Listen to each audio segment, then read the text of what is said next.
All right, guys, welcome back to the channel. We got to talk about a story out of North Carolina where a 6-year-old was shot after her ball rolled onto someone's lawn. 6-year-old and her father was actually shot. Her father is still in the hospital recovering.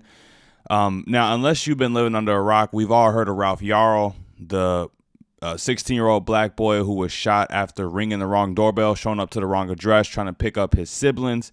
And I'm not here to downplay any of this, right?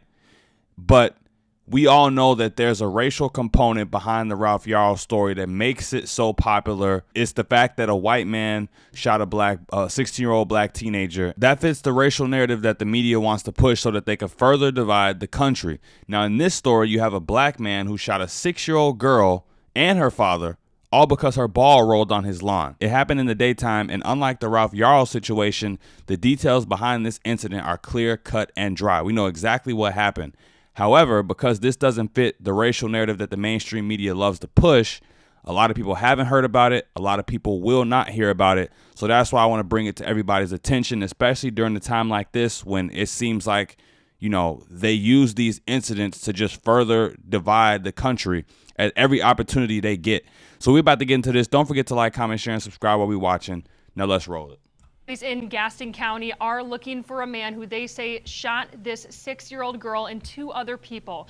That shooting happened nearly 24 hours ago in a neighborhood just south of Gastonia. Queen City News reporter Will Lewis is joining us live from the Gaston County Police Department. And Will, you heard some pretty emotional words from the girl and her mother today. I sure did, Morgan. You know, 6-year-old Kinsley White was shot and the bullet lodged in her cheek.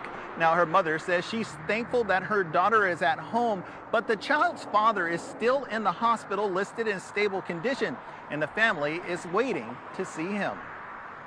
Children playing basketball and on a swing set. A peaceful night quickly turned violent after neighbors say a basketball rolled into the yard where Robert Singletary was staying. He just came back out with a gun. He started to shoot him. And all of a sudden he just took off running across the yard and just bam, bam, bam, bam, shooting, trying to shoot the guy. I heard the pow, pow, pow, pow, and I thought it was fireworks. Well, then I heard the pow, pow, pow, pow, pow, pow, and everybody started hollering, get in the house, get in the house, get in the house. Gaston County Police are looking for 24-year-old Robert Singletary. Ashley Hildebrand had a bullet graze her elbow. Her 6-year-old daughter, Kinsley, was shot in the face and the bullet lodged in her cheek. William White, Ashley's husband, was shot in the family's front yard. They got about right here and he shot him in the back, and when he went to the ground, the guy continued to shoot. Kinsley was released from the hospital early this morning, but has spoken with her father. I just hope my daddy was okay. Is he okay? I love him and said he loved me too. He's okay. Meanwhile, police are still looking for Singletary and the neighborhood is on alert. What we would tell them is just to be vigilant, keep their eyes open. If they see this individual or someone meeting that description, to call 911 immediately and let our officers come out and deal with that subject. Ashley Hildebrand says she hasn't been able to sleep yet, and she may not until she sees her husband. I've not even got to see him. I finally got to speak to him on the phone this morning, but I've not got to see him or anything. Now, investigators say another man was shot at but not hit. Police are still looking for Singletary, and he is facing a number of charges, included 4 counts of attempted murder. We're live in Gaston County. Will Lewis, Queen City News. Thank God the girl's still alive. She took a shot to the cheek, but she don't seem to be shaken up by this as much as, you know, you would think a 6-year-old would be. She seems to be handling it well, and the mother as well, her mother, and, you know, speedy recovery to the dad who is still in the hospital in stable condition. Like I said, you guys, this story right here won't make major news headlines. It really does seem like the media only exists nowadays to be divisive and to get people fighting and arguing over things instead of bringing people together with, you know, real journalism, just getting down to the facts, waiting for information before you push a narrative. They see a story, they push a narrative before they even have all of the facts gathered. They know exactly how divisive and dangerous it is to push these narratives before we have the information, but they will still continue to do it anyway, selfishly. And the interesting thing about the story that they're running with, the Ralph Yarl story, The interesting thing about that is it's so many things happening around the country that just so happen to make a great comparison. Like this story, for example. You know, if you wanna compare stories, this is a great story to compare it to. The story of the white girl who in New York who pulled into a man's driveway, and he shot into the car and ended up killing her. A great comparison. You know, the mass shooting in Alabama, which they're not even calling a mass shooting. You don't even hear any reporting on that of being a mass shooting. That's not even the national news, you know, really big story that everyone's talking about. Everyone's focused on Ralph Yarl. And, you know, it's nothing wrong with being concerned for Ralph Yarl and, you know, being interested in the case. But the way they present it and the way they cover it is what makes it so problematic. We all know that race is a sensitive topic in this country. Is race as bad as it used to be in this country? Absolutely not. But the way you hear it reported on the news, you would think that we still living in Jim Crow. The fact is that the mainstream liberal media narrative relies on white racism being the number one problem for black people, especially. They rely on that. They feed on that.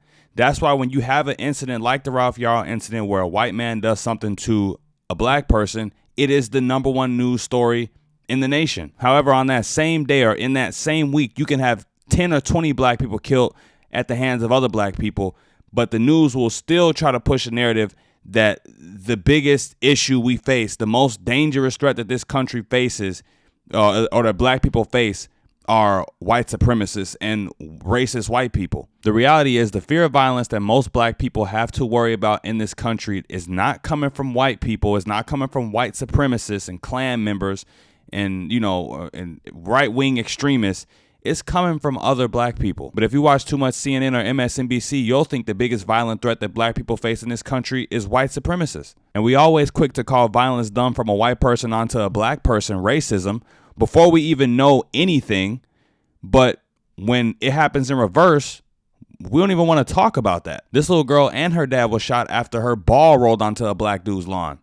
Is that racism? So yeah, you guys, to wrap this up, when it comes to all of these situations, they all tragic and we don't want to hear about them happening, but unfortunately they do.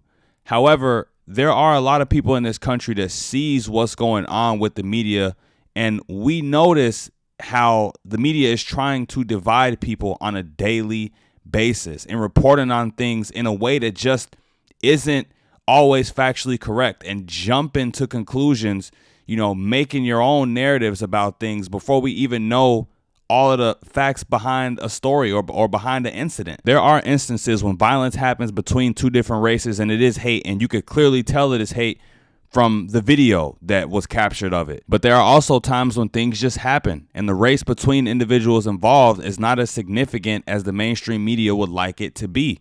And the responsible job of that media is to figure that out before you go and pushing a racist narrative that divides the country. I think being obsessed with race is divisive no matter which way it goes, but if that's what you want to do, at least be consistent. If it happens from a white person to a black person, racism. From a black person to a white person, racism.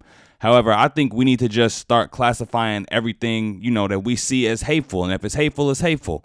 You know what I'm saying? It's hateful people that do hateful things of all colors and creeds. But that's my opinion, you guys. Don't forget to like, comment, share, and subscribe. Let me know what you thought about this in the comments down below. And until next time, you guys, I'm out of here. Peace.